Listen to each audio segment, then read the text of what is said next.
बच्चों सभी को नमस्कार। शुभाशीष। उम्मीद है आप अच्छे से होंगे और पढ़ाई में अपना ध्यान लगा रहे होंगे। आज हम कक्षा 12 का भारतीय अर्थव्यवस्था की किताब के दूसरे अध्याय के बारे में अध्ययन करेंगे। हमारा दूसरा अध्याय भारतीय अर्थव्यवस्था 1950 से 1990 तक है। इससे पहले चैप्टर में हमने पढ़ा था, कौन सा था इससे पहला चैप्टर? इससे पहला चैप्टर था हमारा स्वतंत्रता की पूर्व संध्या पर भारतीय अर्थव्यवस्था।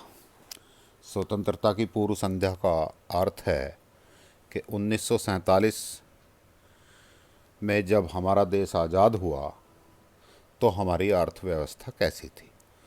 पिछले अध्याय में हमने पढ़ा कि हमारी अर्थव्यवस्था स्वतंत्रता की पूर्व संध्या पर एक पिछड़ी हुई और गतिहीन अर्थव्यवस्था थी।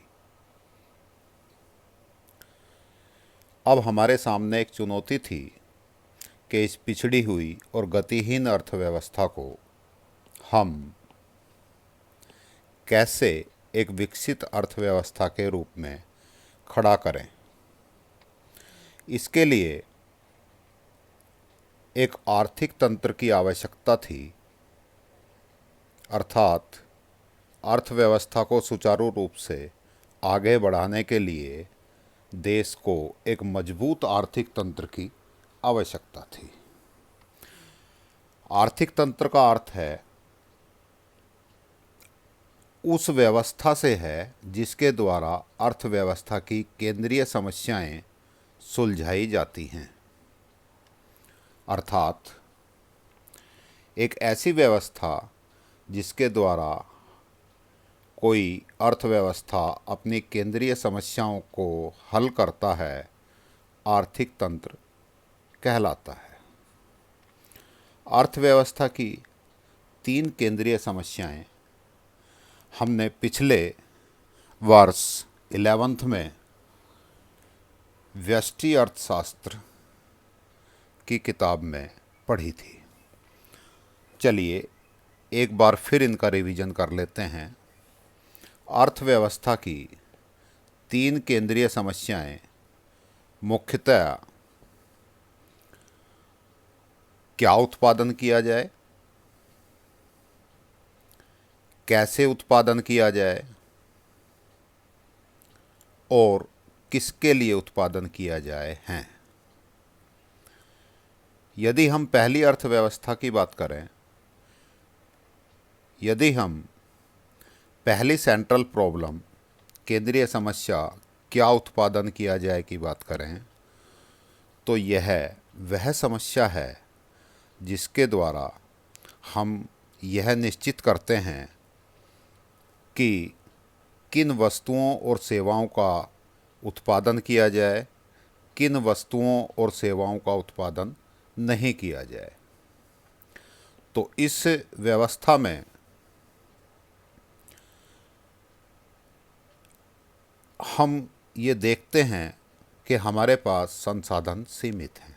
ये समस्याएं आती ही इसलिए हैं कि किसी भी अर्थव्यवस्था के पास संसाधन सीमित होते हैं और इन संसाधनों के वैकल्पिक उपयोग होते हैं और इसके साथ साथ हमारी आवश्यकताएं असीमित होती हैं। तो असीमित आवश्यकताओं की पूर्ति के लिए संसाधनों को किस तरह से इस्तेमाल करें कि हमारी आवश्यकताओं की पूर्ति हो जाए, ये क्या उत्पादन किया जाए, समस्या के अंतर्गत हम अध्ययन करते हैं। अर्थात हम जैसे एक एग्जाम्पल हम लेते हैं कि हमारे पास भूमि सीमित है। अब हम उसमें गेहूं का उत्पादन करें या कपास का उत्पादन करें। इंडस्ट्रीज हमारे पास सीमित हैं, मानव संसाधन सीमित है। उस मानव संसाधन का उपयोग करके हम टैंक का अर्थात युद्ध सामग्री का उत्पादन करें या हम अनाज का उत्पादन करें। तो ये हुई समस्या, क्या उत्पादन किया जाए। दूसरी समस्या हमारे पास जो है वो है कि कैसे उत्पादन किया जाए। कैसे उत्पादन किया जाए का अर्थ है कि किसी भी वस्तु या सेवा उत्पादन करने का हमारे पास दो तरीके होते हैं, दो तकनीक होती हैं। एक तकनीक श्रम प्रधान तकनीक, दूसरी तकनीक पूंजी प्रधान तकनीक। श्रम प्रधान तकनीक में हम देखते हैं कि इसकी शुरुआती लागत कम आती है, यह लोगों को अधिक रोजगार देती है, अर्थात इसमें रोजगार के अवसर ज़्यादा मिलते हैं, परंतु वस्तु की क्वालिटी या वस्तु की गुणवत्ता बहुत अच्छी नहीं होती। और साथ में लंबे दीर्घ काल में, लंबे समय में वस्तु की गुणवत्ता के साथ साथ हमें वस्तु की कीमत भी अधिक पड़ती है। तो हमें ये सोचना होता है। दूसरी तरफ यदि हम पूंजी के द्वारा वस्तु का उत्पादन करें, पूंजी प्रधान तकनीकी का इस्तेमाल करें, तो उसमें वस्तु की कीमत दीर्घ काल में तो सस्ती पड़ती है, परंतु शुरुआती लागत बहुत ज़्यादा आती है, साथ में लोगों को रोज़गार भी कम मिलता है। तो दोनों ही तकनीकी की अपनी विशेषताएं हैं, दोनों ही तकनीकी की अपनी समस्याएं हैं, कमियां हैं। तो हमें इनमें से कौन सी तकनीकी अपनानी है, इसका देश, काल और परिस्थिति और उपलब्ध संसाधनों के आधार पर निर्णय करना होता है। तीसरी अर्थव्यवस्था की केंद्रीय समस्या है किसके लिए उत्पादन किया जाए, फॉर होम टू प्रोड्यूस। इसका अर्थ है कि सेवाएं और वस्तुएं हम किसके लिए उत्पादन करें, अमीरों के लिए उत्पादन करें अथवा गरीबों के लिए उत्पादन करें। यदि हम अमीरों के लिए उत्पादन करते हैं तो इससे हमें लाभ तो ज़्यादा होगा, परंतु आर्थिक कल्याण, जन कल्याण की भावना से हम दूर हट जाएंगे। और यदि हम केवल गरीबों के लिए उत्पादन करें तो हमारी लाभ की मात्रा घट जाएगी। इसी का एक दूसरा पहलू भी है, इसी केंद्रीय समस्या का दूसरा पहलू भी है कि उत्पादन के जो कारक होते हैं, कौन कौन से कारक, भूमि, श्रम, पूंजी, उद्यम वृत्ति। तो उत्पादन से जो हमें मिलता है, आगत होती है, उस आगत को हम इन उत्पादन के इन कारकों में किस तरह से विभाजित करें, किसको कितना हिस्सा मिलेगा, ये भी एक हमारे सामने समस्या है। तो इन तीनों समस्याओं को हल करने के लिए जो हमारे पास एक व्यवस्था होती है, उसको हम आर्थिक तंत्र कहते हैं। जब भारत स्वतंत्र हुआ 1947 में, तब हमारे सामने कौन सी अर्थव्यवस्था हम चुने, ये भी एक अपने आप में समस्या थी। अर्थात किस तरह की अर्थव्यवस्था भारत के लिए अनुकूल होगी, किस तरह की अर्थव्यवस्था अपनाएं कि हमारी अर्थव्यवस्था तेज़ी से आगे बढ़े। तो हम कौन सी अपनाएंगे, इससे पहले हम अर्थव्यवस्थाओं के प्रकार के बारे में अध्ययन करते हैं। अर्थव्यवस्थाओं के प्रकार की यदि हम बात करें तो अर्थव्यवस्थाओं के प्रकार में पहला प्रकार है पूंजीवादी अर्थव्यवस्था, capital economy. Capital economy means पूंजीवादी अर्थव्यवस्था वह अर्थव्यवस्था है जिसमें उत्पादन के साधनों का स्वामित्व, नियंत्रण और क्रियान्वयन निजी क्षेत्र के पास रहता है। अर्थात इसमें सरकार का हस्तक्षेप नहीं होता है। उत्पादन के साधन का मतलब, उत्पादन के साधन का अर्थ है भूमि, श्रम, पूंजी और उद्यम वृत्ति। इन सारे साधनों का स्वामित्व किसके पास रहेगा? निजी क्षेत्र के पास। किसके नियंत्रण में रहेंगे? निजी क्षेत्र के नियंत्रण में रहेंगे। कौन क्रियान्वयन करेगा? निजी क्षेत्र क्रियान्वयन करेगा। और निजी क्षेत्र इन चीज़ों का क्रियान्वयन या वस्तुओं और सेवाओं का उत्पादन किस लिए करता है? लाभ अर्जित करने के उद्देश्य से। अर्थात पूंजीवादी अर्थव्यवस्था में उत्पादन लाभ अर्जित करने के उद्देश्य से किया जाता है। इसमें अब लाभ अर्जित करने के लिए निजी क्षेत्र क्या करेंगे? केवल उन्हीं वस्तुओं और सेवाओं का उत्पादन करेंगे जिन्हें अधिक लाभ के साथ बेचा जा सके। कौन सी तकनीकी का चयन करेंगे? जो तकनीकी उन्हें सस्ती पड़ती हो। और किसके लिए उत्पादन करेंगे? निश्चित रूप से उन्हीं लोगों के लिए वस्तुओं और सेवाओं का उत्पादन किया जाता है जिनके पास क्रय शक्ति होती है। अर्थात यहाँ बाजार व्यवस्था हावी होती है और पूर्णतया नियंत्रण किसका होगा? बाजार व्यवस्था का। सारा बाजार पर नियंत्रण किसका? निजी क्षेत्र का। दूसरी अर्थव्यवस्था है हमारी समाजवादी अर्थव्यवस्था, सोशलिस्ट इकोनॉमी। सोशलिस्ट इकोनॉमी या समाजवादी अर्थव्यवस्था वह अर्थव्यवस्था है जिसमें उत्पादन के साधनों का स्वामित्व, नियंत्रण, क्रियान्वयन सरकार के द्वारा होता है। पूंजीवादी अर्थव्यवस्था में किसके द्वारा होता था उत्पादन के साधनों का स्वामित्व, नियंत्रण और क्रियान्वयन? निजी क्षेत्र के पास। यहाँ समाजवादी अर्थव्यवस्था में किसके पास है? सरकार के पास। अब सरकार क्या चाहेगी? सरकार लाभ के उद्देश्य से काम नहीं करती। सरकार काम करती है जन कल्याण की भावना। सरकार के लिए लाभ से अधिक महत्वपूर्ण होती है जन कल्याण की भावना। अर्थात सारा उत्पादन, सारी सेवाएं, इन सब का उत्पादन, वस्तुओं और सेवाओं का उत्पादन कौन करेगा इस व्यवस्था में? सरकार। ये उस समय 1947 के आसपास रशिया का मॉडल था, रूस का मॉडल था, तो इसको अपनाने की सोची गई। तीसरी अर्थव्यवस्था थी मिश्रित अर्थव्यवस्था।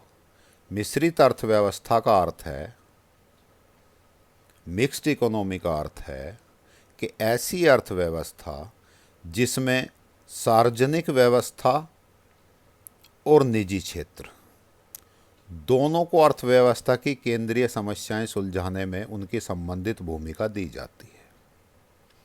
अर्थात सार्वजनिक क्षेत्र और निजी क्षेत्र दोनों मिलकर अर्थव्यवस्था को आगे बढ़ाने का प्रयास करते हैं।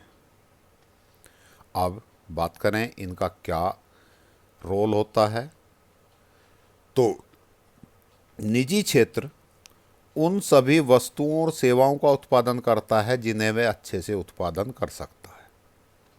निजी क्षेत्र कौन सी वस्तुओं और सेवाओं का उत्पादन अच्छे से कर सकता है? उन वस्तुओं का जिनसे निजी क्षेत्र को लाभ प्राप्त हो। अर्थात निजी क्षेत्र पूंजीवादी अर्थव्यवस्था के तहत काम कर रहा है और सरकार उन अनिवार्य वस्तुओं और सेवाओं को प्रदान करती है जिन्हें प्रदान करने में बाजार असफल रहता है। अर्थात कुछ वस्तुएं जिनमें बहुत ज़्यादा लाभ नहीं होता उनको निजी क्षेत्र उत्पादन नहीं करेगा, उसका उत्पादन कौन करेगा? सरकार करेगी। अर्थात इस प्रकार की मिश्रित अर्थव्यवस्था में पूंजीवादी अर्थव्यवस्था और समाजवादी अर्थव्यवस्था दोनों के गुण हैं और दोनों ही मिलकर अर्थव्यवस्था को आगे बढ़ाने की बात करते हैं।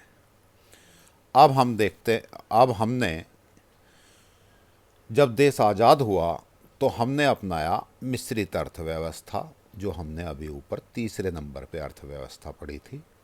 इसका अर्थ हुआ कि भारत ने मिश्रित अर्थव्यवस्था को अपनाया, जिसमें सार्वजनिक और निजी क्षेत्र दोनों अपनी अपनी भूमिका के अनुसार अर्थव्यवस्था में सहयोग करते हैं और केंद्रीय समस्याओं को सुलझाते हैं। अब इस अर्थव्यवस्था को जब हमने अपना लिया तो इस अर्थव्यवस्था को आगे बढ़ाने के लिए हमने एक आर्थिक नियोजन किया, इकोनॉमिक प्लानिंग की। हम कोई भी कार्य करते हैं, जब हम अपना लक्ष्य निर्धारित कर लेते हैं तो लक्ष्य निर्धारित करने के बाद हम उस लक्ष्य को प्राप्त करने के लिए एक प्लान करते हैं। क्योंकि यहाँ आर्थिक बातें होती हैं, अर्थव्यवस्था से संबंधित बातें थी, तो हमने क्या प्लान किया? इकोनॉमिक प्लानिंग की, आर्थिक नियोजन किया। तो आर्थिक नियोजन एक ऐसी प्रक्रिया है जिसमें केंद्रीय अधिकारी, हमारे देश में केंद्रीय अधिकारी कौन है? योजना आयोग। जिसमें केंद्रीय अधिकारी देश की आवश्यकताओं और संसाधनों को ध्यान में रखते हुए एक निश्चित समय में निश्चित लक्ष्यों को प्राप्त करने के लिए कार्यक्रम और नीतियों का निर्धारण करता है। अर्थात इस अर्थव्यवस्था को गतिशील अर्थव्यवस्था, विकसित अर्थव्यवस्था बनाने के लिए प्रयास किए गए और उस प्रयास में पहले प्लानिंग की गई, एक योजना बनाई गई। अब योजना क्या सोचकर बनाएंगे कि हमारे पास कौन कौन से संसाधन हैं, कितना समय है, इस समय में हम किन किन लक्ष्यों को प्राप्त कर सकते हैं। जैसे आपकी प्लानिंग होती है कि इस साल बोर्ड के एग्ज़ाम में आपने एक प्लान बनाई, एक पहले गोल सेट किया कि मुझे बोर्ड के एग्ज़ाम में 95% मार्क्स लाने हैं। तो आपका जब ये एक लक्ष्य निर्धारित हो गया, एक समय निर्धारित हो गया कि 1 वर्ष है, तो अब आप अपने संसाधनों, आपके संसाधन कौन कौन से हैं?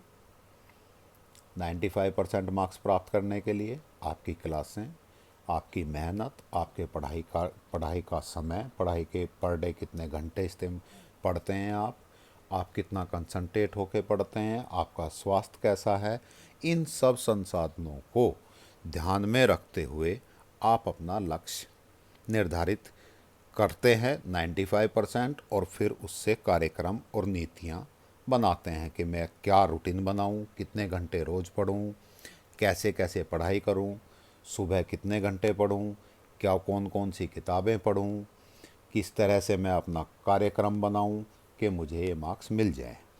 तो इसी तरह से हमारे देश में केंद्रीय अधिकारी है योजना आयोग, एक प्लानिंग कमीशन बनाया गया। तो योजना आयोग ने देश की आवश्यकताओं और संसाधनों को ध्यान में रखते हुए कि हमारे पास किस किस चीज़ की आवश्यकता है और हमारे पास इन आवश्यकताओं की पूर्ति के लिए कौन कौन से संसाधन हैं, कितना हमारे पास समय है, ये समय हमने ये प्लानिंग कमीशन ने 5 वर्ष का रखा। और इन 5 वर्ष में हमें कौन कौन से लक्ष्य प्राप्त करने हैं और उन लक्ष्यों को प्राप्त करने के लिए क्या क्या कार्यक्रम और नीतियाँ बनाई जाएं, जिससे हमें ये लक्ष्य, ये गोल आसानी से प्राप्त हो जाए। तो इसके लिए सरकार ने क्या किया? आर्थिक नियोजन के लिए सरकार ने 1950 में एक योजना आयोग की स्थापना की। एक आयोग बनाया जिसका नाम योजना आयोग रखा। कब बनाया? 1950 में। क्या यह आयोग आज भी कार्यरत है? नहीं। अब इसका नाम बदलकर फरवरी 2015 में नीति आयोग रख दिया गया। अर्थात अब हमारे देश में योजना आयोग काम नहीं करता। अब कौन कौन सा आयोग काम कर रहा है आर्थिक नियोजन के लिए? नीति आयोग। और ये योजना आयोग नीति आयोग के रूप में कब परिवर्तित हुआ? फरवरी 2015 में। तो ये फरवरी 2015 की तो बात बाद की है, पहले हम बात कर रहे हैं 1950 से 1990 के बीच की। तो इसमें हमने बनाया 1950 में योजना आयोग। और क्योंकि अभी हमने ऊपर बात की कि 5 साल के लिए हमने समय निर्धारित किया, 5-5 वर्ष के लिए प्लान बनाई, इसलिए हम इनको कहते हैं पंचवर्षीय योजनाएं। इन पंचवर्षीय योजनाओं के निर्माता थे पीसी महालनोबिस। हमारे देश के एक अर्थशास्त्री और विचारक थे, उनका नाम था पीसी महालनोबिस। ये पंचवर्षीय योजनाओं के निर्माता भी कहते हैं इन्हें। तो योजना आयोग ने अपनी अवधियों को 5 वर्ष के लिए निर्धारित किया, जिसके कारण इसका नाम पंचवर्षीय योजनाओं का युग शुरुआत हुआ। इसका नाम पंचवर्षीय योजना भी था। तो इस तरह से हमारी 1 अप्रैल 1951 से पहली पंचवर्षीय योजना शुरू हुई, जो 31 मार्च 1956 को पूरी हुई। कितने साल हो गए? 1 अप्रैल 1951 से 31 मार्च 1956 तक 5 साल हो गए। तो इसीलिए 5-5 साल की योजनाएं बनी और इसीलिए इनका नाम पंचवर्षीय योजना रखा गया। तो पहली योजना कब शुरू हुई हमारी? 1 अप्रैल 1951 को प्रारंभ हुई। अब बात करें पंचवर्षीय योजनाओं के क्या उद्देश्य थे, क्या लक्ष्य थे। वैसे तो सभी पंचवर्षीय योजनाओं के अपने अपने लक्ष्य थे, लेकिन कुछ लक्ष्य कुछ उद्देश्य ऐसे थे जो सामूहिक रूप से सभी पंचवर्षीय योजनाओं में थे, अर्थात सबके कॉमन गोल थे। हम यहाँ पहले उनके बारे में अध्ययन करेंगे कि पंचवर्षीय योजनाओं के सामूहिक उद्देश्य कौन कौन से थे। पहला उद्देश्य है समृद्धि और विकास, ग्रोथ एंड डेवलपमेंट। भारत के आर्थिक विकास को सुनिश्चित करने के लिए जीडीपी में वृद्धि करना अनिवार्य था। जीडीपी में वृद्धि का अर्थ पहले हम पढ़ते हैं, समझते हैं कि जीडीपी क्या होती है। जीडीपी का अर्थ है ग्रोस डोमेस्टिक प्रोडक्ट, सकल घरेलू उत्पाद। घरेलू मीन्स अर्थव्यवस्था के अंदर, उत्पाद मीन्स जिन वस्तुओं और सेवाओं का उत्पादन हुआ है। तो जीडीपी का अभिप्राय क्या हुआ? देश में 1 वर्ष की अवधि में उत्पादित सभी अंतिम वस्तुओं और सेवाओं के बाजार मूल्य से है। एक बार फिर समझते हैं, जीडीपी से अभिप्राय देश में 1 वर्ष की अवधि में उत्पादित सभी अंतिम वस्तुओं और सेवाओं के बाजार मूल्य से होता है।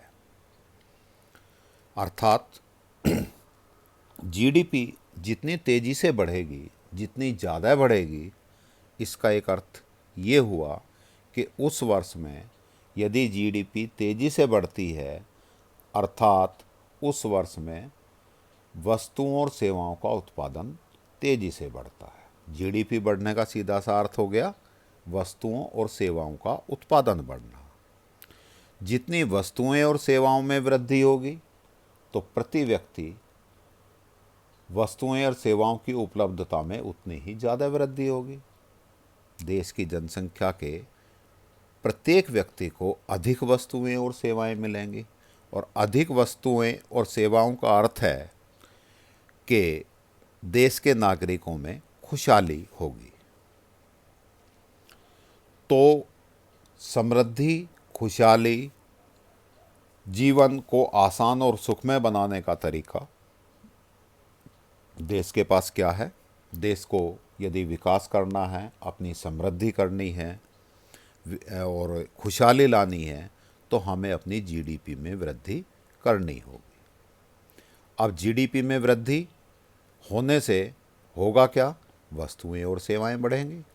वस्तुएं और सेवाओं में वृद्धि का अर्थ है कि देश के प्रत्येक नागरिक को उपलब्ध वस्तुओं और सेवाओं में वृद्धि, जो अपने आप में उनका जीवन आसान करेगी और ये देश और अर्थव्यवस्था के लिए खुशहाली लाएगा। तो हमारा पहला उद्देश्य हुआ पंचवर्षीय योजनाओं का समृद्धि और विकास। दूसरा उद्देश्य की हम बात करें तो दूसरा उद्देश्य है आधुनिकीकरण, मॉडर्नाइजेशन। आधुनिकीकरण का मतलब कि हम नई तकनीकी को अपनाएं, वस्तुओं और सेवाओं का उत्पादन नई तकनीकी के द्वारा करें, जिससे वस्तुओं और सेवाओं की लागत कम आए, उत्पादन ज़्यादा तेज़ी से बढ़े। तो आधुनिकीकरण का एक बात हो गई इसमें कि नई तकनीकी को अपनाना, जिससे वस्तुओं और सेवाओं का कम लागत में अधिक उत्पादन हम कर सकें। दूसरी दृष्टिकोण जो है आधुनिकीकरण का, वो है सामाजिक दृष्टिकोण में परिवर्तन। सामाजिक दृष्टिकोण का अर्थ जो हमारे समाज का दृष्टिकोण है। फॉर एग्जाम्पल 1950 में हमारे यहाँ महिलाएं कार्यस्थलों पर कार्य करने नहीं जाती थी। महिलाएं घरों में काम करती थी या खेतों में काम करती थी। तो यदि कोई महिला अपने घर में ही काम कर रही है और हम पूरे देश में सामाजिक हमारा दृष्टिकोण ऐसा ही है कि सभी महिलाएं घर से बाहर नहीं निकलनी चाहिए, घर में ही काम करना चाहिए, तो इसका अर्थ हो गया कि हमने वस्तुओं और सेवाओं के उत्पादन से अपनी जनसंख्या, कुल जनसंख्या का लगभग आधा हिस्सा हमने उत्पादन से बाहर कर दिया। अब कौन उत्पादन, सेवाओं और वस्तुओं का उत्पादन कौन करेगा? फैक्ट्रियों में काम कौन करेगा? केवल पुरुष। और लगभग जनसंख्या में 50-50% आधे आधे महिला और पुरुष होते हैं। और यदि हम अपना ये सामाजिक दृष्टिकोण बदल लें कि महिलाएं भी पुरुषों के समान ही हैं, उनके समान ही ये कार्य कर सकती हैं, उनके समान ही वस्तुओं और सेवाओं का उत्पादन कर सकती हैं, जीडीपी में योगदान दे सकती हैं, अर्थव्यवस्था को आगे बढ़ाने में सहयोग कर सकती हैं, तो निश्चित रूप से हमारी जीडीपी तेज़ी से बढ़ेगी। क्योंकि अब केवल पुरुष कार्य नहीं करेंगे, पुरुषों के साथ महिलाएं भी काम करेंगी। तो सामाजिक दृष्टिकोण में परिवर्तन का एक एग्जाम्पल ये है कि सामाजिक दृष्टिकोण के परिवर्तन की आवश्यकता थी, जैसे महिला सशक्तिकरण, वोमेन एम्पावरमेंट, जिसके कारण कार्यस्थल का अर्थ स्कूल, कॉलेज, फैक्ट्री, ऑफिस, जहाँ महिलाएं काम करती हैं या जहाँ पर वस्तुओं और सेवाओं का उत्पादन होता है, वहाँ पर महिलाओं के हुनर का प्रयोग किया जा सके, अर्थात महिलाएं भी वस्तुओं और सेवाओं के उत्पादन में अपना सहयोग दे सकें। तीसरा दृष्टिकोण आधुनिकीकरण का तकनीकी और संस्थागत नव परिवर्तनों में वृद्धि, कि जितने नए चेंजेस आ रहे हैं समाज में, तो उत्पादन की दृष्टि से तो नई टेक्नोलॉजी आ रही है, तो हम उनको अपने अनुकूल करके हम अपने कार्यों में उनका उपयोग कर सकें और हम अपनी जीडीपी को तेज़ी से आगे बढ़ा सकें, अपनी अर्थव्यवस्था को विकसित बना सकें। देन तीसरा जो उद्देश्य है वो था हमारा आत्मनिर्भरता। आत्मनिर्भरता का अर्थ है, जब देश आज़ाद हुआ तो हमें बहुत सारी वस्तुएं विदेश से मंगानी पड़ती थी। इवन दो हम खाद्यान्न के मामले में भी आत्मनिर्भर नहीं थे, हमें गेहूँ अमेरिका से मंगाना पड़ता था। हम अपने देश की जनसंख्या का पेट भी नहीं भर पाते थे और उस भूख को मिटाने के लिए हमें अमेरिका से गेहूँ मंगवाना पड़ता था। और इस गेहूँ के साथ साथ अन्य और बहुत सारी वस्तुएं अमेरिका, ब्रिटेन या अन्य देशों से मंगवाते थे। तो आत्मनिर्भरता का अर्थ हुआ कि भारत को वस्तुओं और सेवाओं में आत्मनिर्भर बनाना है। उद्देश्य विदेशी सहायता की आवश्यकता को समाप्त करना, कि हम अपने आवश्यकताओं की पूर्ति के लिए विदेशों पर निर्भर ना रहें। तो आत्मनिर्भरता का अर्थ हो गया घरेलू संसाधनों के विकास करने से, कि हम अपने घरेलू संसाधनों का इस तरह से विकास करें कि इतना वस्तुओं और सेवाओं का उत्पादन करें कि हमारी विदेशों से निर्भरता खत्म हो जाए। पहली 7 पंचवर्षीय योजनाओं में ये हमारा मुख्य उद्देश्य रहा। कौन सा उद्देश्य? आत्मनिर्भरता, सेल्फ रिलायंस। ये हम क्यों चाहते थे आत्मनिर्भर बनना? इसके 2 कारण थे। पहला कारण विदेशी निर्भरता को कम करना, कि हम विदेशों पर निर्भर ना रहें। कल को हमारे किसी देश से संबंध अच्छे या बुरे हो जाएं, कुछ भी परिस्थिति बने वैश्विक रूप से, तो हम उन पर निर्भरता ना रख पाएँ, वो हमारी इस मजबूरी का फ़ायदा ना उठा पाएँ। तो यह आवश्यक था कि हमारी विदेशों पर निर्भरता कम की जाए, विशेषकर खाद्यान्न की आवश्यकता के लिए। कम से कम खाने पीने की चीज़ें, अन्न, गेहूँ, चावल इत्यादि के लिए तो हम अपने आप पर ही निर्भर रहें, आत्मनिर्भर हो जाएं। दूसरा कारण था आत्मनिर्भरता को अपनाने के लिए कि विदेशी हस्तक्षेप से बचने के लिए। यदि हम किसी व्यक्ति पर, किसी देश पर निर्भर हैं, तो वो निश्चित रूप से हमारी घरेलू अर्थव्यवस्था में हस्तक्षेप करेगा। ये आशंका थी कि विदेशों पर निर्भरता हमारे देश की नीतियों में विदेशी हस्तक्षेप बढ़ा सकती है। और यदि विदेशी लोग हमारे देश में हम क्या नीतियां बनाते हैं इसमें वो हस्तक्षेप करेंगे, तो निश्चित रूप से वो अपने फ़ायदे के लिए अपने अनुकूल नीतियां हमसे बनवाएंगे, हम पर दबाव बनाएंगे, जिससे हमारे देश को नुकसान होगा, जो भारत के उज्जवल भविष्य के लिए अच्छा नहीं होगा। तो ये सारी बातें सोचकर हमने कौन सा लक्ष्य बनाया? आत्मनिर्भरता का। अब हम चौथे लक्ष्य की बात करते हैं। चौथा लक्ष्य था समानता और न्यायोचित वितरण। इसका अर्थ यह सुनिश्चित करना है कि आर्थिक समृद्धि का लाभ अर्थव्यवस्था के सभी वर्गों, अमीर और गरीब, सभी को प्राप्त हो। समानता का सरकार क्या चाहती है कि सभी देश के सभी नागरिकों को समान रूप से अधिकार मिलें। उन लोगों, सभी जनसंख्या के सभी लोग, चाहे वो किसी भी वर्ग से हों, किसी भी क्षेत्र से हों, किसी भी जाति से हों, चाहे वो अमीर हों, गरीब हों, स्त्री हों, पुरुष हों, सबको समान रूप से अधिकार मिले, समान रूप से उनकी आवश्यकताओं की पूर्ति हो। तो प्रत्येक भारतीय, चाहे वह किसी भी वर्ग से हो, अपनी मूलभूत आवश्यकताओं को पूरा करने में समर्थ हो, ऐसी सरकार की इच्छा थी। ऐसी सरकार ने लक्ष्य निर्धारित किया। संपत्ति के वितरण में असमानता कम होनी चाहिए। संपत्ति के वितरण में, अर्थात संपत्ति, जीडीपी बढ़ती है तो संपत्ति बढ़ेंगी।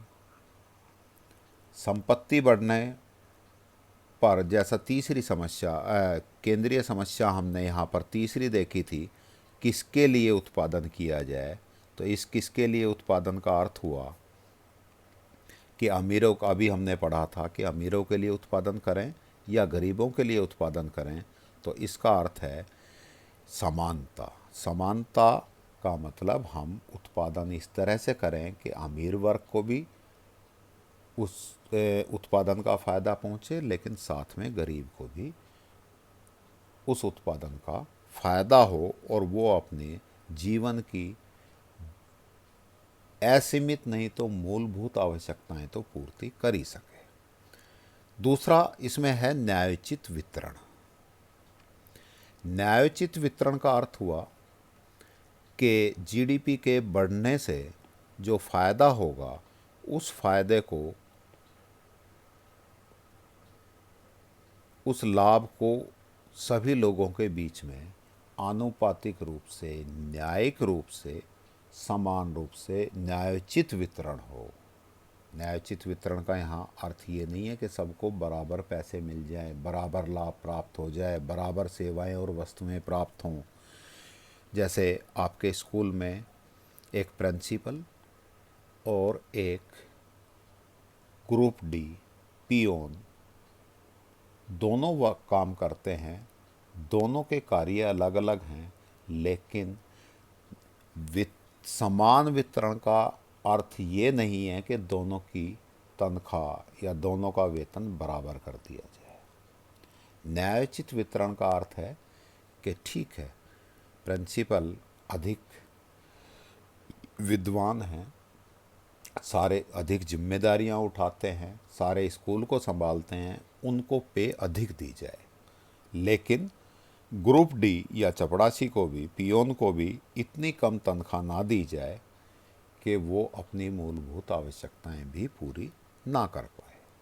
उसको भी कम से कम इतना वेतन तो दिया जाना चाहिए कि वो अपनी मूलभूत आवश्यकताएं पूरी कर सके। भले ही उसका वहाँ भूमिका, स्कूल में भूमिका बहुत बड़ी नहीं है, लेकिन उसकी आवश्यकताएं पूरी होनी चाहिए। ये अर्थ है न्यायोचित वितरण का। पांचवा लक्ष्य या उद्देश्य है पूर्ण रोजगार, अर्थात देश के सभी नागरिकों को रोजगार प्राप्त हो। सभी नागरिकों को रोजगार प्राप्त होने का अर्थ ये नहीं है कि छोटा सा बच्चा भी नौकरी करेगा या रोजगार पे रहेगा, फिर 90 साल का बुजुर्ग भी रोजगार करेगा।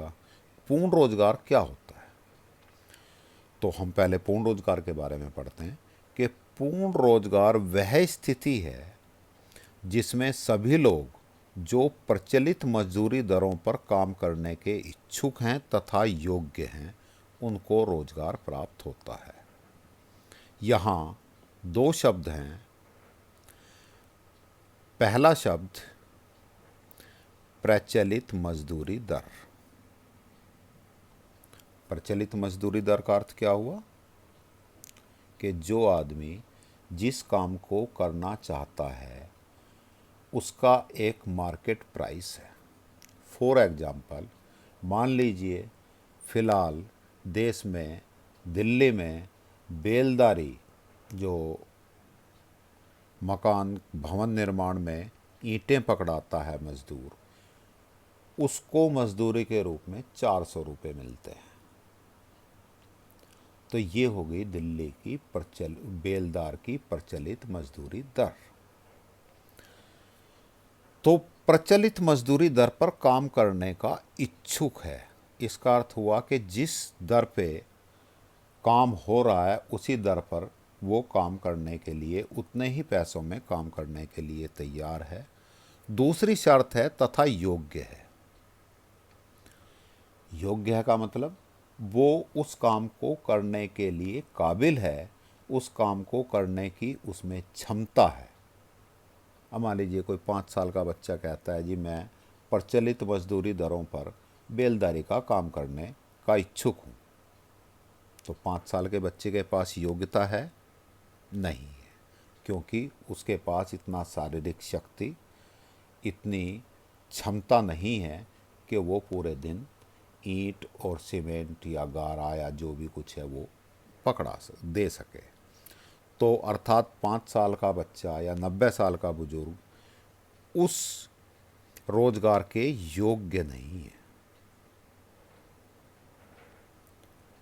दूसरा कोई व्यक्ति ये कहता है कि जी मैं डॉक्टर का जॉब करना चाहता हूँ, और मान लीजिए इस समय दिल्ली में डॉक्टर की मजदूरी दर या डॉक्टर को प्रतिदिन 3,000 रुपये मिलते हैं, और मैं ये कहता हूँ कि जी मैं डॉक्टर की जॉब करना चाहता हूँ, लेकिन मुझे रोज़गार प्राप्त नहीं हो रहा, इसलिए मैं बेरोज़गार हूँ। नहीं, ऐसा नहीं है। दोनों कंडीशन होनी चाहिए। मैं डॉक्टर की जो प्रचलित मजदूरी दर 3,000 रुपये रोज़ है उस पर काम करने का इच्छुक हूँ। पहली शर्त मेरी पूरी हो रही है, लेकिन दूसरी शर्त योग्यता की है। क्या मैंने MBBS किया है? क्या मैं डॉक्टर का काम करने के योग्य हूँ? नहीं। तो इसका मतलब मैं उस काम को करने के योग्य ना होने के कारण मुझे रोज़गार नहीं मिलता, तो मैं बेरोज़गार नहीं कहलाऊंगा। या कोई व्यक्ति डॉक्टर है, MBBS है, योग्य है, और प्रचलित मजदूरी दरें 3,000 रुपये रोज़ हैं, वो कहता है कि भाई 3,000 रुपये रोज़ में तो मैं काम नहीं करूँगा। हाँ, कोई 5,000 रुपये रोज़ दे तो मैं काम कर लूँगा, काम करने का इच्छुक हूँ, लेकिन प्रचलित मजदूरी दरों से ऊपर पैसा मिलना चाहिए, और उसको कहीं रोज़गार प्राप्त नहीं होता तो उसको भी हम बेरोज़गार की श्रेणी में नहीं गिनेंगे। तो बेरोज़गार कौन होगा? जिसके पास ये दोनों चीज़ें हैं और रोज़गार प्राप्त नहीं हो रहा है। दोनों चीज़ें कौन कौन सी? प्रचलित मजदूरी दर और योग्यता। और यदि देश में ऐसे सभी लोग जो प्रचलित मजदूरी दरों पर काम करने के इच्छुक हैं और योग्य हैं और उनको रोज़गार प्राप्त हो जाता है, तो ऐसी स्थिति कहलाएगी पूर्ण रोज़गार की स्थिति। तो यह भी हमारी पंचवर्षीय योजनाओं का एक उद्देश्य था कि देश में पूर्ण रोज़गार हो। पूर्ण रोज़गार यदि होगा, जितने भी योग्य लोग हैं, योग्य व्यक्ति हैं, उन सभी को रोज़गार मिलेगा, तो अधिक वस्तुओं और सेवाओं का उत्पादन होगा, और अधिक वस्तुओं और सेवाओं का उत्पादन का सीधा सा अर्थ समृद्धि और विकास है।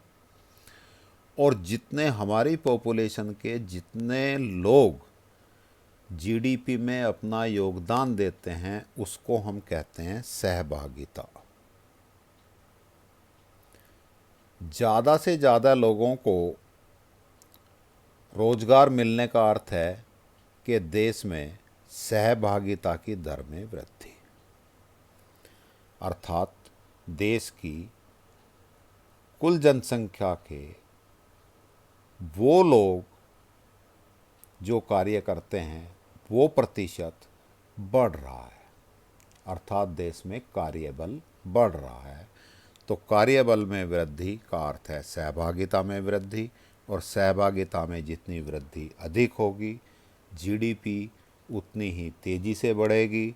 GDP बढ़ने का अर्थ है वस्तुओं और सेवाओं में वृद्धि होगी, और वस्तुओं और सेवाओं में वृद्धि होने का अर्थ है कि हमारी समृद्धि उतनी ही तेज़ी से अधिक होगी। तो ये 5 हमारी पंचवर्षीय योजनाओं के उद्देश्य थे, लक्ष्य थे। इसके बाद हम बात करें, हमारी GDP बढ़ने की बात थी। GDP मुख्य रूप से किन किन चीज़ों से आती है? प्राथमिक क्षेत्र से, द्वितीयक क्षेत्र से और तृतीयक क्षेत्र से। प्राथमिक क्षेत्र में कौन होता है? कृषि और कृषि से संबंधित उद्योग, कृषि से संबंधित कार्य। तो हम यहाँ पढ़ेंगे पहले कृषि विकास, एग्रीकल्चर डेवलपमेंट। पिछले अध्याय में हमने जाना कि स्वतंत्रता के समय हमारी जनसंख्या का लगभग 75% भाग कृषि आधारित गतिविधियों पर निर्भर था। ये कृषि आधारित गतिविधियां जनसंख्या कुल जनसंख्या के 3/4 भाग को रोजगार प्रदान कर रही थी। और उस समय पिछले अध्याय में हमने पढ़ा कृषि क्षेत्र कैसा था, गतिहीन और पिछड़ा हुआ था। तो ऐसा क्षेत्र जो जनसंख्या के 3/4 हिस्से से जुड़ा हुआ है, उस क्षेत्र का विकास करना हमारे लिए बहुत आवश्यक था। यदि देश का विकास करना है, अर्थव्यवस्था का विकास करना है, तो निश्चित रूप से 3/4 जनसंख्या से जुड़े क्षेत्र का विकास हमें करना ही होगा। पिछले चैप्टर में हमने ये भी पढ़ा था कि कृषि की गतिहीनता के कारण थे जमींदारी प्रथा। एक कारण था जमींदारी प्रथा। इसी कारण हमने देश की आज़ादी के बाद जब कृषि विकास की बात हुई तो जमींदारी प्रथा की समाप्ति के लिए कदम उठाए। थोड़ा सा हम जमींदारी प्रथा के बारे में पहले बात करते हैं कि जमींदारी प्रथा क्या होती है। देश की आज़ादी से पहले अंग्रेज़ों का भारतवर्ष पे अधिकार था। उन्होंने सारी कृषि योग्य भूमि को बड़े बड़े हिस्सों में बांटकर वहाँ के प्रतिष्ठित व्यक्ति को, उस क्षेत्र के प्रतिष्ठित व्यक्ति को वहाँ की ज़मीन दे दी। और तो उस व्यक्ति को हम कहते थे जमींदार। अर्थात उस पूरे भूक्षेत्र का, उस पूरी खेती योग्य भूमि का मालिक कौन था? जमींदार। अंग्रेज़ों ने उन्हें क्यों दे दी? अंग्रेज़ों ने उन्हें इसलिए दे दी कि उन्होंने उनसे एक लगान तय कर दिया कि भाई इतने गांवों की ज़मीन आप ले लो और इसके बदले में हमें प्रति वर्ष इतना लगान हमें दे दो। अब अकेला ज़मींदार तो इतनी ज़मीन में खेती कर नहीं सकता। उसने क्या किया, उस ज़मीन को छोटे छोटे टुकड़ों में बांटकर गांव में रहने वाले किसानों को दे दी।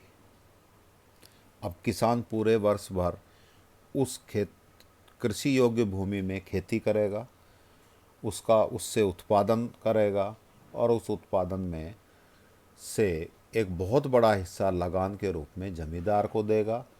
वो ज़मींदार उस लगान में से कुछ हिस्सा अपने पास रखेगा, शेष हिस्सा अंग्रेज़ों को दे देता था। तो इस सारे प्रोसेस में, इस सारी प्रक्रिया में भूमि का मालिक कौन था? जमींदार। तो जमींदारों के पास मालिकाना हक था। इसका अर्थ हुआ कि किसानों और अंग्रेज़ों के बीच में जमींदार एक मध्यस्थ की भूमिका में थे, बिचौलिए की भूमिका में थे, जो किसानों से लगान लेते थे और अंग्रेज़ों को देते थे और इस बीच में बहुत बड़ा हिस्सा अपने लिए रख लेते थे। तो इस तरह से किसानों का शोषण हो रहा था। किसान खेती करता था, उसकी उपज कम हो ज़्यादा हो, लेकिन उसे लगान तो उतना देना ही है। वो हमेशा कर्जबंद रहता था, उस पर कर्ज का बोझ रहता था और वो ज़मीन का मालिक भी नहीं था। तो जब देश आज़ाद हुआ, स्वतंत्रता के पश्चात सबसे पहले इस जमींदारी प्रथा का अंत किया गया। इसके अंत के लिए सरकार ने क्या किया? भूमि सुधार। भूमि सुधार का अर्थ है कि कृषि भूमि के स्वामित्व में परिवर्तन किया गया, जिससे मध्यस्थों का उन्मूलन हुआ। उन्मूलन का मतलब है मध्यस्थ खत्म हो गए। स्वामित्व में क्या परिवर्तन किया कृषि भूमि के? कि जो कृषि भूमि थी उस पर जो किसान खेती कर रहा था वो भूमि उसी किसान को दे दी गई। तो अब जमींदारों का रोल ख़त्म हो गया। अब किसान ज़मीन का मालिक हो गया और लगान वो सीधा सरकार को देता था। तो इस तरह से जमींदार जो मध्यस्थ थे वो ख़त्म हो गए, उनको हटा दिया गया। अर्थात सरकार ने जमींदारी व्यवस्था को समाप्त कर किसानों को उनकी भूमि का मालिकाना हक दिया। अब इस मालिकाना हक मिलने के कारण किसानों ने अपने खेतों में सुधार किए। पहले उस किसान को खेतों में खेती करते समय लगता था कि पता नहीं अगले साल हमारे पास ये खेत रहेंगे या नहीं रहेंगे, क्योंकि मालिक कौन था? जमींदार। अब वो खुद मालिक हो गया तो उसको ये था कि अब तो मुझे हमेशा इसी खेत में खेती करनी है। तो उसने अपने खेतों में सुधार किया, वहाँ सिंचाई व्यवस्थाएं बनाई, जो उबड़ खाबड़ खेत थे उनको समतल किया, उनमें खाद डाला और इसके कारण उसका उत्पादन बढ़ गया। और इसके साथ साथ लगान भी उस पर कम हुआ। कम क्यों हुआ? पहले वो लगान जो देता था उसमें से बहुत सारा हिस्सा जमींदार भी रखते थे, तो उसको लगान ज़्यादा देना पड़ता था। अर्थात जमींदार का हिस्सा भी देना है और सरकार का भी हिस्सा देना है। अब वो लगान किसको दे रहा है? सीधा सरकार को। तो सीधा सरकार को देने से उस पर लगान कम हुआ और इससे उन्हें किसानों को उत्पाद बढ़ाने के लिए प्रोत्साहन मिला। अर्थात वो पहले से अधिक मेहनत करके प्रोत्साहित हुए कि हम अब ज़्यादा मेहनत करें, उत्पादन ज़्यादा बढ़ाएं, जिससे हमें लाभ होगा, हमारे घर में खुशहाली आएगी। तो ये था भूमि सुधार।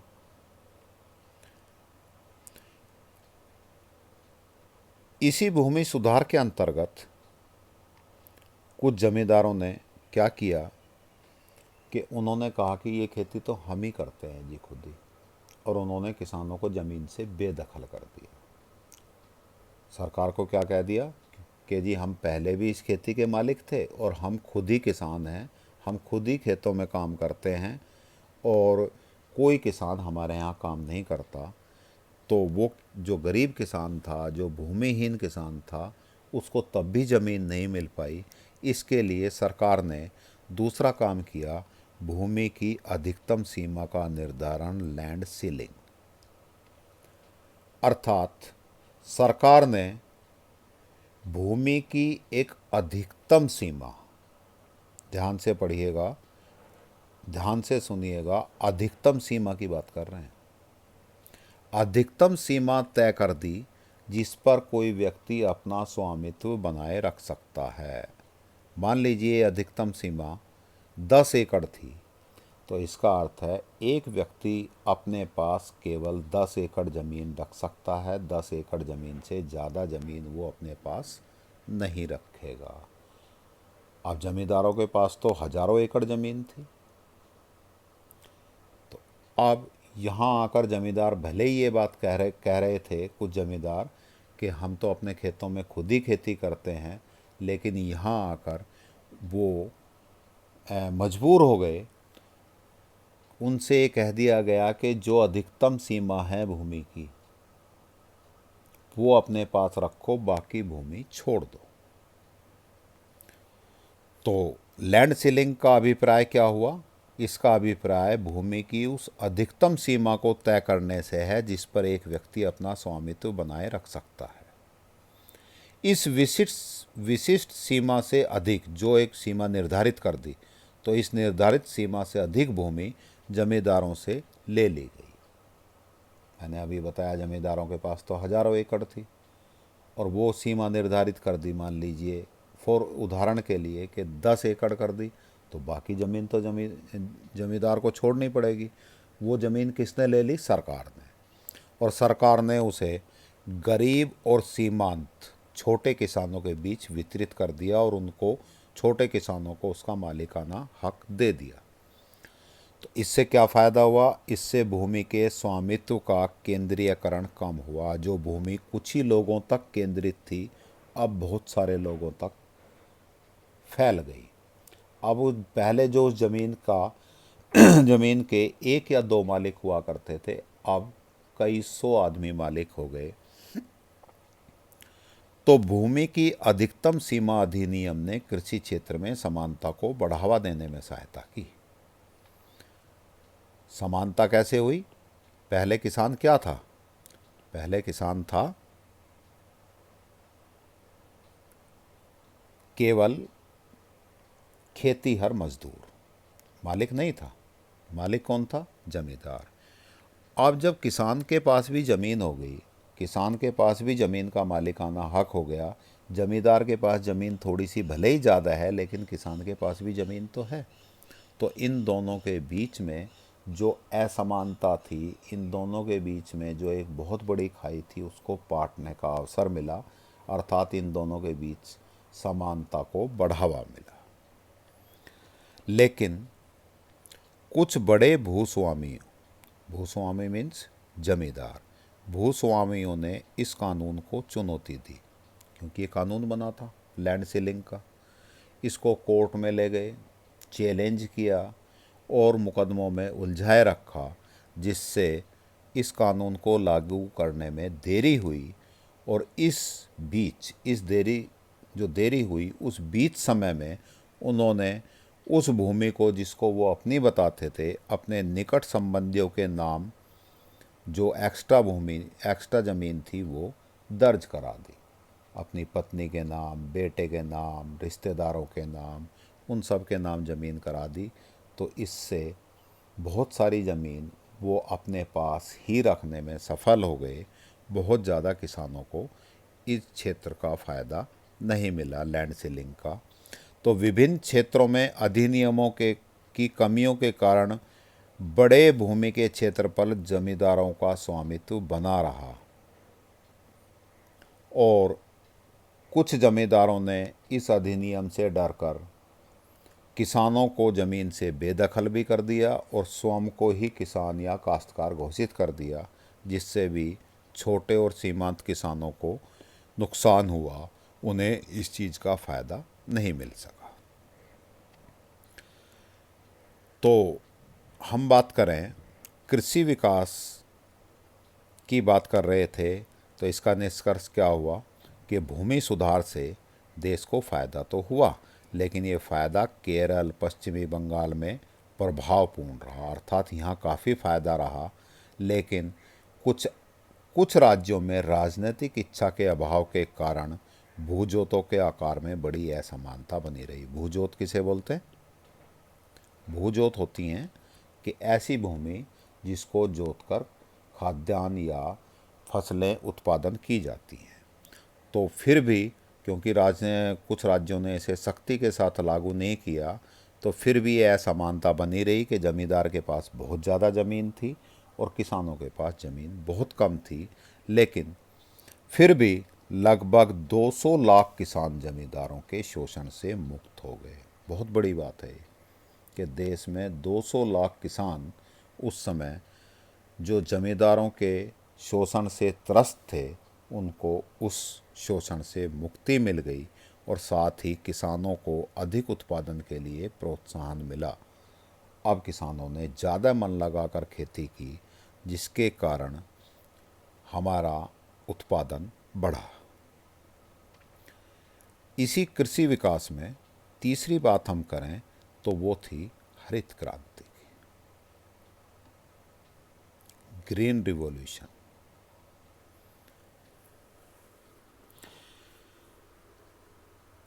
इसके संदर्भ में एक बात करते हैं कि 1965 में जब हमारा पाकिस्तान से युद्ध हुआ, तो युद्ध में जब भारत पाकिस्तान की सेना पर हावी होने लगा, उस समय अमेरिका और पाकिस्तान के रिश्ते बहुत निकट के रिश्ते थे। अमेरिका पाकिस्तान का पक्षधर था, तो और हमारे यहाँ अमेरिका से गेहूँ आता था। उस समय तक हम खाद्यान्न के मामले में आत्मनिर्भर नहीं थे, तो अमेरिका से गेहूँ आने के कारण हम अमेरिका पर निर्भर थे। इस एग्जाम्पल से आप ये भी समझ पाएंगे कि आत्मनिर्भरता क्यों ज़रूरी थी। तो 1965 के युद्ध में जब पाकिस्तानी सेना हारने लगी, तो अमेरिका ने अपने दोस्त पाकिस्तान की सुरक्षा के लिए भारत पर दबाव बनाया कि आप युद्ध बीच में रोक दें। लेकिन हमारे तत्कालीन प्रधानमंत्री ने युद्ध रोकने से मना कर दिया, जिसके कारण अमेरिका ने भारत को धमकी दी कि आपको हम गेहूं नहीं देंगे, यदि आप युद्ध नहीं रोकेंगे तो आपको गेहूं नहीं मिलेगा। और गेहूं नहीं मिलने का मतलब था कि हमारे देश की जनता भूखी रहेगी। तो ये एक बहुत बढ़िया उदाहरण है कि हमें आत्मनिर्भरता की आवश्यकता क्यों हुई, क्योंकि हम दूसरे देशों पर यहाँ बात कर रहे थे, दूसरे देशों पर निर्भर थे। और यही हमने बात की थी कि विदेशों पर निर्भरता हमारे देश की नीतियों में विदेशी हस्तक्षेप बढ़ा सकती है। जो हमें आशंका थी 65 में, वो सही सिद्ध हुई। भाई, हम कब युद्ध रोकेंगे, कब संधि करेंगे, किस तरह से हम संधि करेंगे, ये तो हमारे देश की अपनी नीति है ना। हमारे देश के नेता निर्धारित करेंगे ना इस चीज़ को कि हमें क्या करना है। लेकिन यहाँ क्योंकि हम गेहूं के लिए अमेरिका पर निर्भर थे, इसलिए अमेरिकी सरकार ने हम पर दबाव बनाया कि आप या तो संधि करें या भूखे मरें। उस समय हमारे तत्कालीन प्रधानमंत्री ने देश के लिए आह्वान किया कि हम भले ही भूखे रह जाएंगे, लेकिन हम आपकी शर्तों पर काम नहीं करेंगे। और उन्होंने देश की जनता से आह्वान किया कि सप्ताह में एक दिन का व्रत रखिए, ज़्यादा से ज़्यादा खाद्यान्न का उत्पादन करें। उस समय युद्धकालीन परिस्थिति थी। लोगों ने अपने गमलों से गुलाब और फूलों के पौधे उखाड़कर छतों पे, गमलों में भी गेहूं बो दिए थे। ये जनमानस की भावना थी। उधर सरकार ने देश में खाद्यान्न उत्पादन बढ़ाकर आत्मनिर्भर होने के लिए एक क्रांति की शुरुआत की, जिस क्रांति को हम कहते हैं हरित क्रांति। ये हरित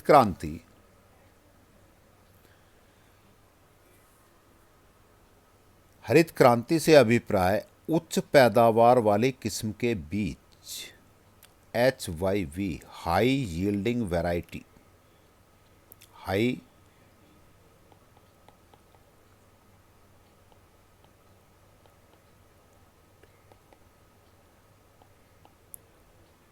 वैरायटी। हाई यील्डिंग वैरायटी का मतलब ऐसे बीज जो उत्पादन ज़्यादा करें। जैसे आप देखते हैं ना, किसी पौधे पे बहुत थोड़े फल लगते हैं, किसी पौधे पे बहुत ज़्यादा फल लगते हैं। गेहूं के एक पौधे पे मान लीजिए 20 दाने लगते हैं, कोई दूसरा बीज अच्छा बीज है, उसके एक ही पौधे पे, उसके उस बीज से उत्पन्न एक ही पौधे पे 50 दाने लगते हैं। तो जो 50 दाने वाला है उसको हम कहते हैं हाई यील्डिंग वैरायटी। इसको शॉर्ट में हम कह देते हैं HYV, हाई यील्डिंग वैरायटी। तो ये हाई यील्डिंग वैरायटी के बीजों का उपयोग करके हमने अपने देश का उत्पादन बढ़ाया।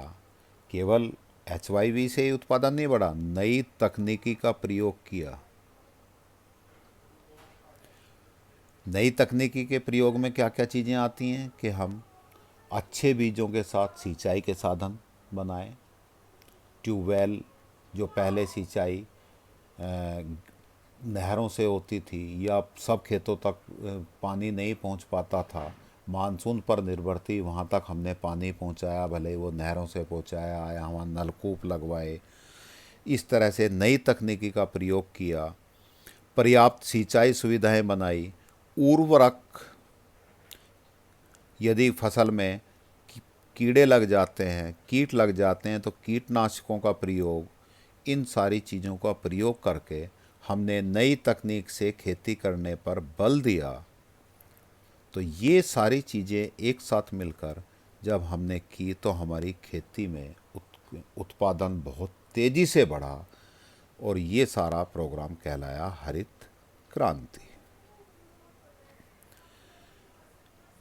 अब हमारे किसानों की आर्थिक स्थिति बहुत अच्छी नहीं थी, तो यदि कोई व्यक्ति हरित क्रांति के अंतर्गत हाई यील्डिंग वैरायटी के बीज बोएगा तो उसको उस बीज को पानी भी ज़्यादा चाहिए, अर्थात उसके खेत को सिंचाई की सुविधाएं भी बनानी हैं, उर्वरक भी खरीदना है, कीटनाशक भी लगाने हैं। इन सारी चीज़ों के लिए खेती की शुरुआती लागत अधिक आती थी। अब हमारे किसानों की आर्थिक स्थिति अच्छी थी नहीं कि वो इतनी इतनी लागत लगा सकें खेती में। हालांकि बाद में उत्पादन भी अच्छा होगा, लेकिन शुरू में तो लागत लगानी ही पड़ेगी। तो लागत जब अधिक आती है तो इसके लिए किसान जो छोटे और सीमांत किसान हैं वो इस काम को कर नहीं पाए। तो इसके लिए किसानों को कम ब्याज दर पर ऋण की सुविधाएं दी गई सरकार की तरफ से। खाद, बीज, उर्वरक, कीटनाशक या खेती के उपकरण खरीदने के लिए आर्थिक सहायता सहायकी दी गई।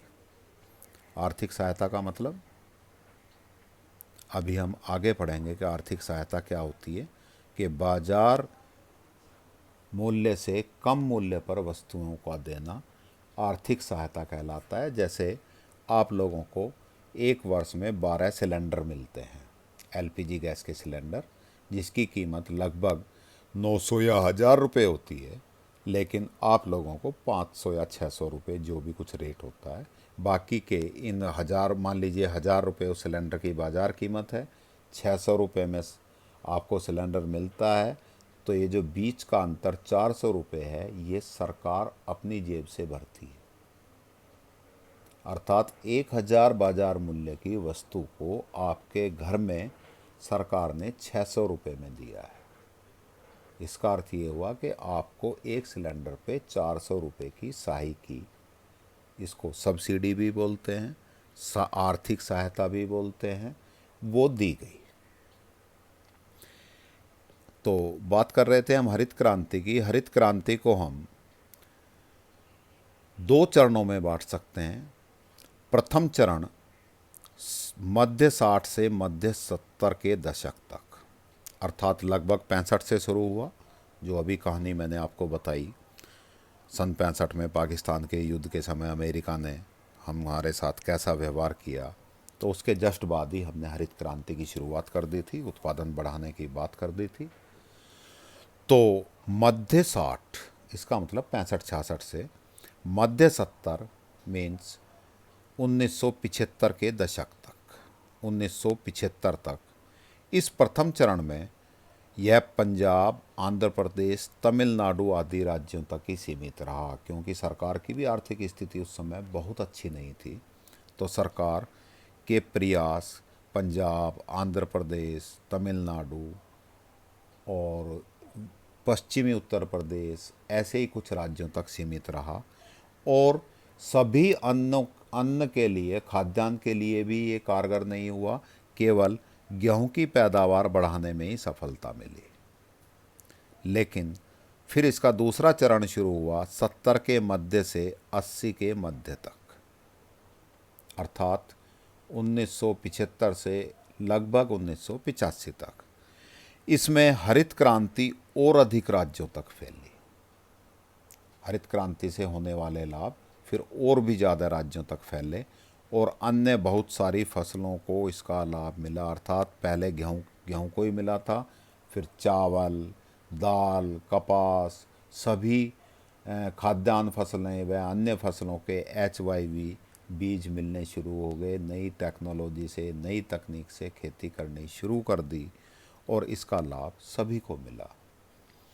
अब बात करें हरित क्रांति के प्रभाव की, तो हरित क्रांति के प्रभाव क्या क्या हुए।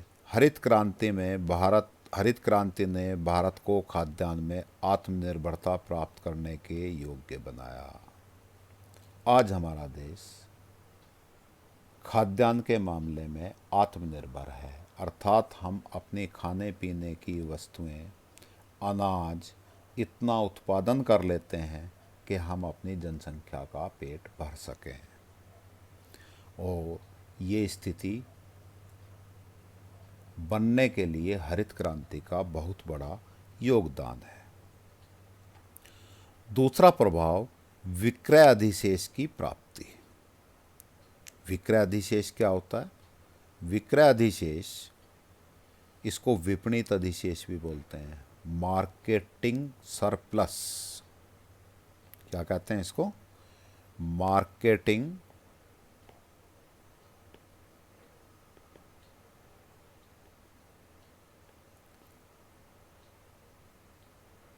सरप्लस। अर्थात तो 3 टर्म हो गई, 3 चीज़ें आपको समझनी है।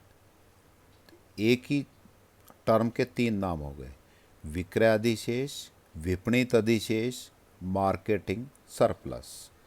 हमारे साथ हिंदी मीडियम में ये थोड़ी सी समस्या होती है कि हमें कई टर्म याद करनी पड़ती हैं। कई टर्म का अर्थ है कि हिंदी में एक ही टर्म के कई कई नाम होते हैं। जैसे हमने इसमें विक्रय अधिशेष की बात कर ली, केवल विक्रय अधिशेष के नाम से परिचित होकर हमने याद कर लिया, और पेपर में हमसे पूछ लिया विपणित अधिशेष, तो हमें लगेगा कि भाई हमने तो ये पढ़ा ही नहीं कभी, हम तो इसका आंसर दे ही नहीं सकते।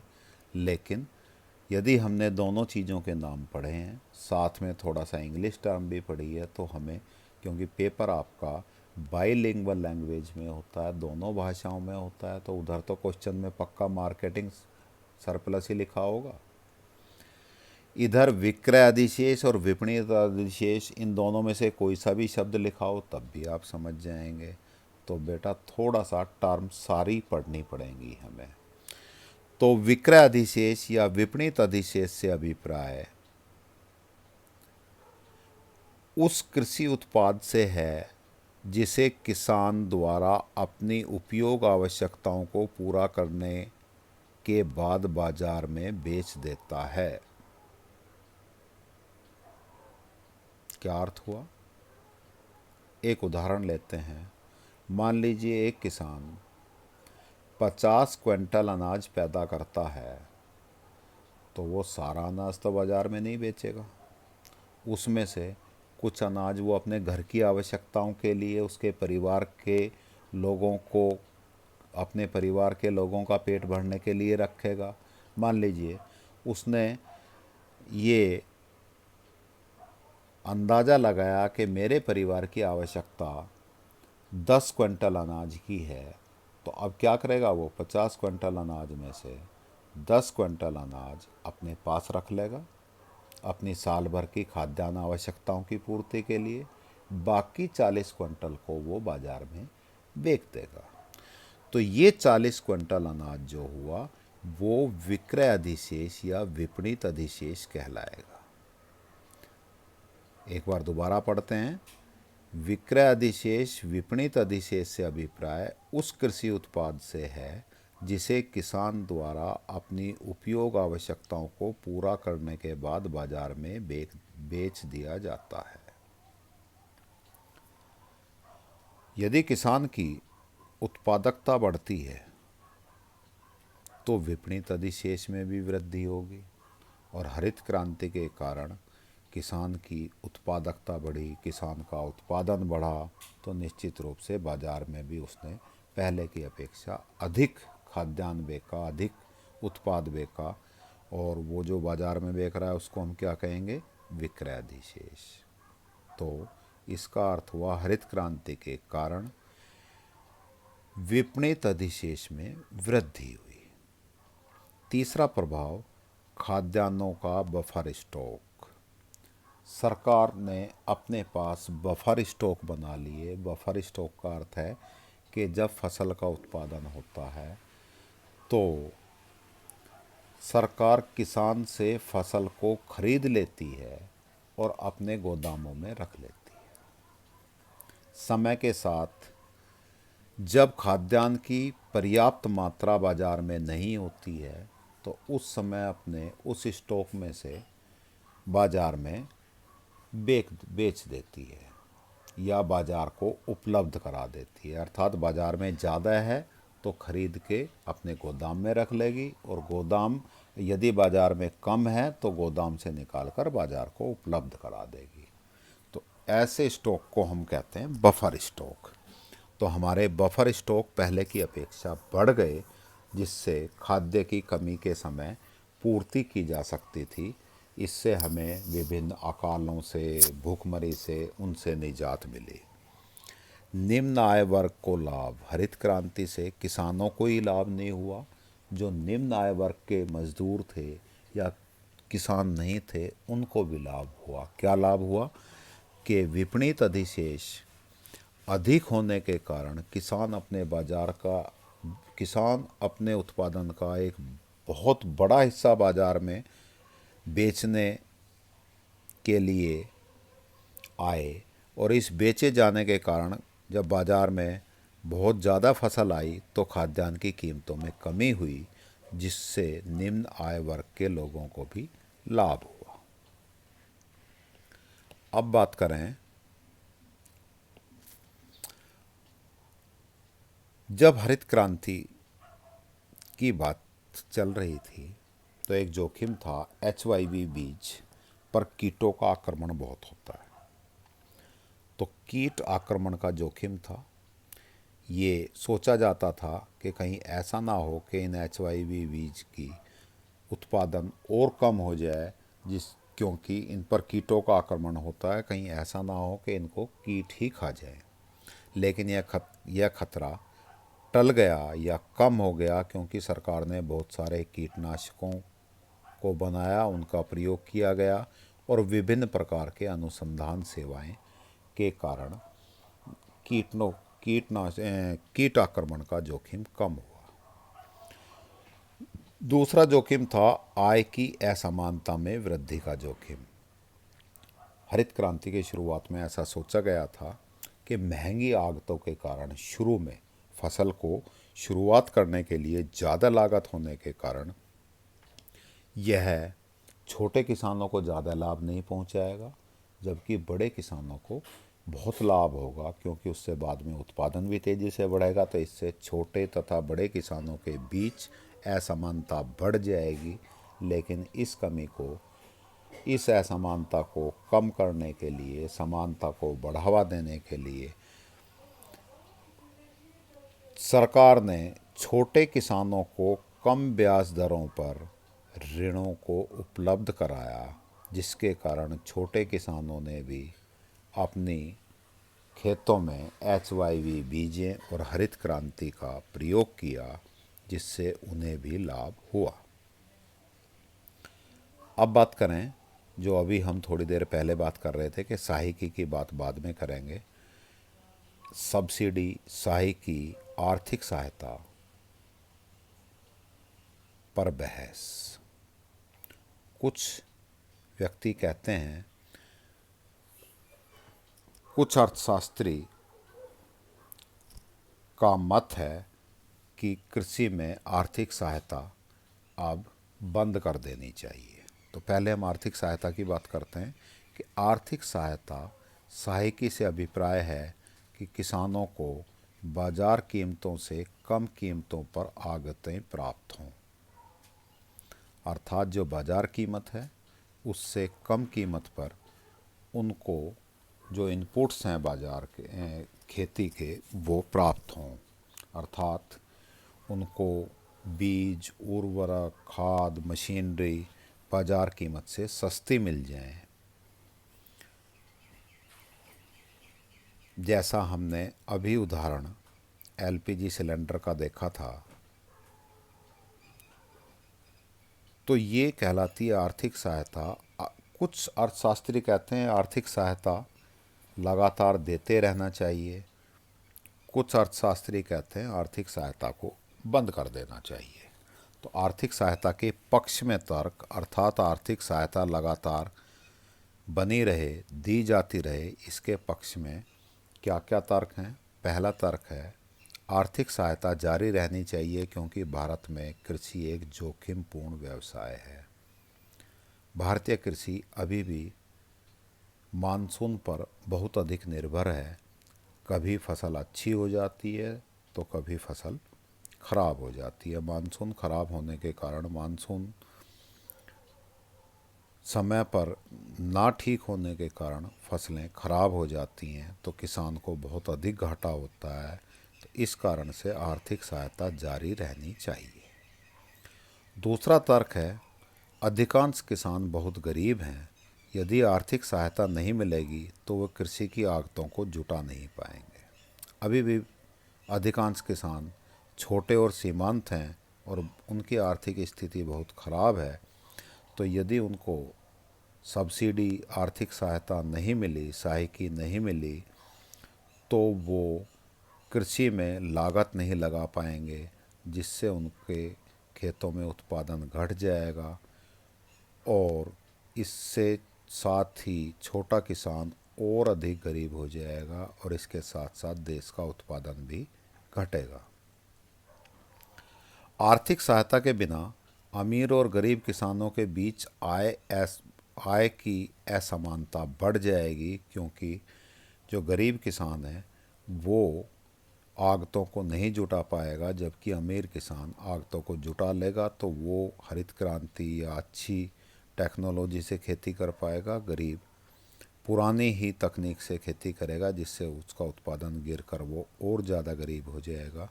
तो इस तरह अमीर और गरीब के बीच की असमानता बढ़ जाएगी, जो समानता के लक्ष्य में बाधा बनेगी। समानता का लक्ष्य कौन सा? जो हमने अभी ऊपर पढ़ा था, पंचवर्षीय योजनाओं के उद्देश्य का। अब इसमें आगे बात करते हैं हम आर्थिक सहायता के विपक्ष में तर्क। आर्थिक सहायता के विपक्ष में तर्क का अर्थ हुआ कि आर्थिक सहायता नहीं दी जानी चाहिए। इसके बारे में भी कुछ अर्थशास्त्रियों का मत है, वो अपने तर्क देते हैं। उसमें पहला तर्क है, आर्थिक सहायता नई तकनीकी को अपनाने के उद्देश्य से दी गई थी, कि हरित क्रांति में नई तकनीकी से खेती करें लोग, इसके लिए आर्थिक सहायता शुरू की गई थी। अब यह तकनीक जब सभी किसान अपना रहे हैं तो आर्थिक सहायता को समाप्त कर दिया जाना चाहिए, क्योंकि अब इसका उद्देश्य पूरा हो चुका है, अतः इसे समाप्त कर देना चाहिए। दूसरा तर्क है, आर्थिक सहायता से गरीब और छोटे किसानों को अधिक फ़ायदा नहीं पहुंचता।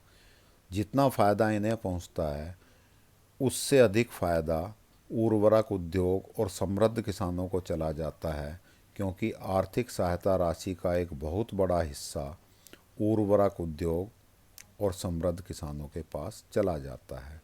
तो गरीब आदमी को फ़ायदा तो होता है छोटे किसान को, लेकिन जितना सरकार पर भार पड़ता है उसके अनुपात में छोटे किसान को कम फ़ायदा होता है। तीसरा तर्क है, इसके कारण किसान उर्वरक, कीटनाशक व अन्य तकनीकी का दुरुपयोग भी करते हैं, क्योंकि इन्हें अपेक्षाकृत आर्थिक सहायता के कारण इनको सस्ते पड़ते हैं, तो इसका कई बार ये लोग दुरुपयोग भी करते हैं। अर्थात जितनी खेती में उर्वरक की आवश्यकता है उससे ज़्यादा लगा दिया जाता है। आर्थिक सहायता को बंद कर देना चाहिए, क्योंकि यह सरकारी खजाने पर बोझ है। ये चौथा तर्क है कि आर्थिक सहायता समय के साथ बंद कर दी जानी चाहिए, क्योंकि इसके कारण सरकार पर एक बहुत बड़ा बोझ बनता है। सरकार का एक बहुत बड़ा आय का हिस्सा आर्थिक सहायता में खर्च हो जाता है। अब बात करें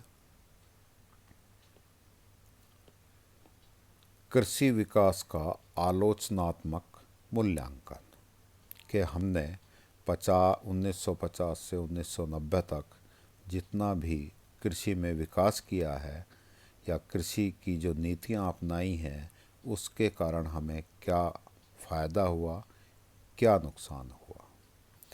तो भूमि सुधार और हरित क्रांति ने भारत में कृषि उत्पाद और उत्पादकता को बढ़ाया।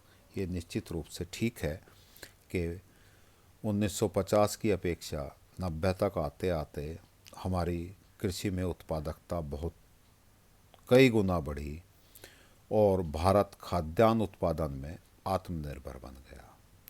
भूमि सुधार के कारण जमींदारी व्यवस्था भी समाप्त हुई, जिसके कारण अमीर और गरीब किसान के बीच में असमानता कम हुई। लेकिन 1950 से 1990 के बीच कृषि का जीडीपी में योगदान कम हुआ।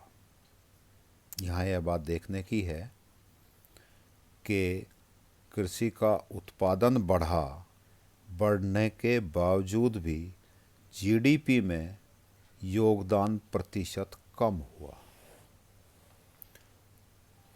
ऐसा क्यों हुआ? क्योंकि कृषि की अपेक्षा द्वितीयक क्षेत्रक और तृतीयक क्षेत्रक, द्वितीयक क्षेत्रक मीन्स उद्योग और तृतीयक क्षेत्रक सेवा, उनमें कृषि की अपेक्षा अधिक तेजी से विकास हुआ, तो जीडीपी में प्रतिशत योगदान उनका बढ़ा और कृषि का कम हुआ। अर्थात कुल जीडीपी में कृषि की हिस्सेदारी, कृषि का योगदान लगातार घटता गया प्रतिशत के रूप में यदि हम बात करें, परंतु इस पर आधारित जनसंख्या में आनुपातिक कमी नहीं आई। जनसंख्या में जितना इसका योगदान घटा उसके अनुपात में जनसंख्या, कृषि पर निर्भर जनसंख्या में कमी नहीं आई। अतः इतनी बड़ी जनसंख्या का कृषि क्षेत्र पर निर्भरता का बने रहना इस दौरान अपनाई गई कृषि नीतियों की एक बड़ी विफलता थी। हमने ये सोचा था कृषि नीतियाँ बनाते समय के साथ लोग कृषि पर आधारित निर्भर होने के बजाय यहाँ से कार्यबल कम होता जाएगा और द्वितीयक क्षेत्रक और तृतीयक क्षेत्रक में कार्यबल बढ़ता जाएगा। ऐसा हुआ, परंतु इतनी तेज़ी से नहीं हुआ जितनी तेज़ी से हम सोचते थे। कृषि के बाद हम बात करेंगे औद्योगिक विकास की। औद्योगिक विकास अर्थात द्वितीयक क्षेत्रक की बात कर रहे हैं अब हम। उद्योगों का विकास, इंडस्ट्रियल डेवलपमेंट, पिछले ही चैप्टर में, पिछले अध्याय में हमने पढ़ा था स्वतंत्रता के समय भारत में उद्योग बहुत सीमित थे। मुख्य रूप से कौन कौन से उद्योग थे? केवल 2 उद्योग, सूती वस्त्र और जूट उद्योग मुख्य रूप से विकसित थे। बाकी कोई भी उद्योग विकसित नहीं था। पूंजीगत वस्तुओं के उद्योग तो हमारे पास थे ही नहीं। केवल 2 व्यवस्थित लौह तथा इस्पात की फर्में थी, एक जमशेदपुर में और दूसरी कलकत्ता में। इसके अलावा हमारे पास व्यवस्थित फर्में नहीं थी।